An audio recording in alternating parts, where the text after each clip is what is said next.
Hey friends, welcome to my channel, and today it is Arts and Crafts Day and I'm going to show you how to make these really adorable rings out of just some beads and crafting wire. So if you're interested, keep watching. A couple things you're going to need for this project. One, some beading wire. This is 20 gauge. I think 18 gauge actually might work a little bit better, but this is what I have.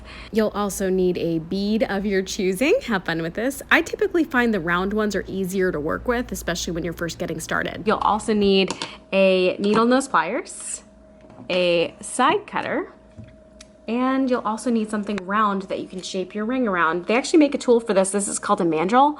You can get this at any arts and crafts store, but curling iron works.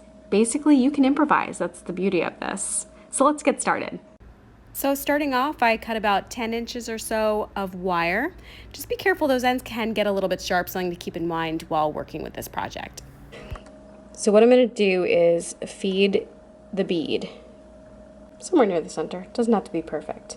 The next part is really hard to do on camera. I've already failed a few times, but let's see what happens here. Wish me luck. I'm going to take our round object here. Whoops. And ideally you want to pick, these are actually ring sizes, but you should pick something that's close to what you think your finger would be. It doesn't have to be perfect because again at the end we're going to like tie it off and it gets a little smaller, so I'm just going to start here. So I'm going to take the front and twist it around the back, and they are going to crisscross. So you're going to end up with this where there's, oops, sorry about that, where there's one on the top and one on the bottom. See how they're pointing in two different directions? Okay, the next part is really fun. This is where you get to wrap and make that setting around your bead. And I find that the round beads are a little bit easier to work with. So you're just going to wrap them in the direction that they want to go. And for this, sorry, it's really hard to, usually I hold this with my knees, but just bear with me. So we're going to have this end pointing up, this one pointing down. And I know it's not perfect yet, but just hang tight. I'm going to show you how I tie it off. Just to make things a little easier for myself, I think I am going to trim some of this excess. Just make sure that this is around the stone. And we'll come back to that, but for now, we don't need all this. So I'm just going to cut that off. I'm going to cut that off, and then we don't need the mandrel anymore. So now we have this. You can't wear this because it's not tied off. But what we can start doing is closing it. So I actually start this with my fingers. I just start, again, you're going to take this excess and start wrapping it the way it wants to go. And you got to be careful that this doesn't come off the stone. So hold it in place with your other hand. And then I'm going to wrap this around.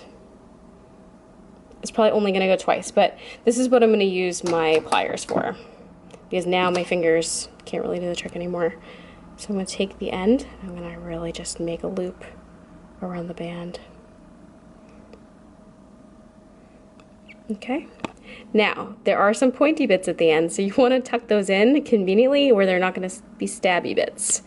So I think I've done that. I'm going to close that a little tighter together and make sure that the stabby bit is nowhere to be seen, and repeat with the other side. And you just have to work with it and not stab yourself.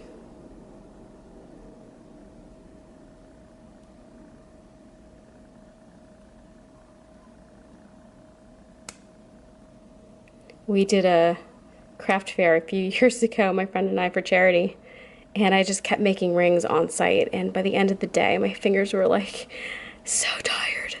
So yeah, so now I'm going to take these wires and just squeeze them together so they look prettier, and that's about it.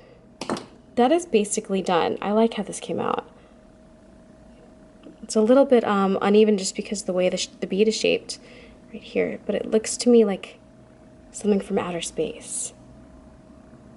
That's it. And this is a giant ring, but it does fit my pointer. And there you have it. I made that one too, by the way.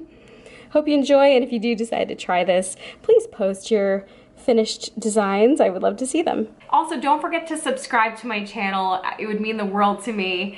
And make sure you listen to me on 103.5 K2U.